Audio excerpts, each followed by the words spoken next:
Code Morse, ça a commencé un an après que je sois sortie de l'université. Je travaillais à l'époque en médias, donc j'avais travaillé chez Canoë et ensuite pour une agence de publicité. Mais j'avais réalisé que j'étais quand même très jeune et j'étais malheureuse au travail parce que du 9 à 5 pour des agences avec des clientes qui me ressemblaient pas, c'était pas mon bonheur. Donc, j'ai décidé de me lancer à mon compte comme gestionnaire de communauté et je m'étais dit, bien, si un jour je vais faire de la télé, c'est ma chance de m'essayer. Donc, je me suis lancée, même pas au bout de 6 mois. J'avais trop de clients pour tout faire tout seul. Donc, j'ai lancé une agence qui, à l'époque, s'appelait Camille DG Média. Parce que je pensais jamais que ça prendrait l'ampleur que ça a pris aujourd'hui. Et de fil en aiguille, depuis ce temps-là, bien, ça a grossi. Depuis 2 ans, c'est devenu l'agence Code Morse. Code Morse, en fait, c'est une agence de marketing web qui est vraiment spécialisée dans tout ce qui est contenu sur le web. Donc, c'est sûr qu'au départ, ça veut dire la gestion de médias sociaux. Mais ça se décline aussi dans tout ce qui est rédaction, création de vidéos, diffusion en direct, création de sites web, création d'applications de concours, autant sur des sites web que sur Facebook. Quand tu as une entreprise qui vend du concret, bien, c'est facile. Donne-moi tant d'argent, je vais créer ça, voilà. Tandis que moi, c'est donne-moi tant d'argent, puis je vais te créer des idées. C'est pas tout le temps facile, surtout pour aller chercher du financement. Donc moi, j'ai été très chanceuse parce que je suis la petite fille économe qui a gardé son argent depuis qu'elle est tout petite. Mais si je n'avais pas fait ça, je pense que oui, financièrement, j'aurais plus de problèmes à gérer mon entreprise parce que c'est souvent Camille qui a soutenu Code Morse et non pas l'inverse. Mais je pense que c'est ça, croire aussi en ses projets, c'est mettre tout son argent personnel puis dire on y va, ça va fonctionner. Puis tu n'as pas le choix de faire ça parce que malheureusement, le soutien financier n'est pas tout le temps ou presque pas présent.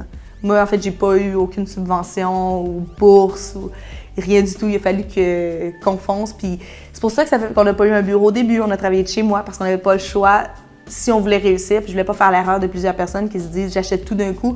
Puis finalement, je suis criblée de dettes parce que moi, je me disais on va y arriver petit à petit, mais on vivait pas dans le grand confort au début. C'était sur une table de cuisine, puis c'était quand même comique. Puis quand on recevait des clients, il fallait qu'on aille dans des cafés parce que notre bureau, c'était aussi ma salle à manger. C'est sûr que je pense que quand je me suis lancée, le fait que je fasse plusieurs choses complémentaires, ça permet que même quand il y en a un côté qui fonctionne moins bien, mais ça va toujours bien financièrement. Parce qu'il ne faut pas se mentir, quand on est entrepreneur, c'est toujours une crainte qu'on a, surtout quand on commence à avoir des employés, il faut que l'argent rentre. Et souvent, on a des problèmes soit d'avoir des fonds, etc. Donc, en ayant des activités qui sont très diversifiées, ça me permet que tout fonctionne bien à peu près en tout temps. Et c'est sûr que tu retournes puis tu reparles à la Camille de 16-17 ans puis tu lui dis « Camille, qu'est-ce que tu veux être plus tard? » Bien, je vais dire « OK, je vais être Véronique Cloutier, tu sais, parce qu'elle fait de la télé, c'est une femme intelligente, mais c'est aussi une femme de carrière qui avait une entreprise. » Puis je pense que c'est un peu ça que j'ai visé.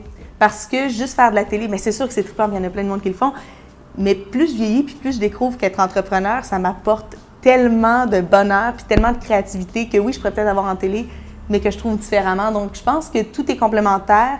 C'est ça qui me rend heureuse, c'est de faire plein de choses, puis il n'y a aucune journée qui est pareille parce que des fois, je suis à la télé, des fois, j'écris pour le journal, des fois, je suis au bureau, des fois, je fais un peu des trois, puis des fois, je travaille le week-end, les soirs. Les médias sociaux changent très, très rapidement. Puis moi, j'arrête pas de le dire, quand je vais engager quelqu'un, souvent, ça va être quelqu'un de beaucoup plus jeune parce qu'il voit le web d'une façon que même moi, puis je me considère pas très vieille, j'ai 26 ans, je ne le vois plus comme cette personne-là.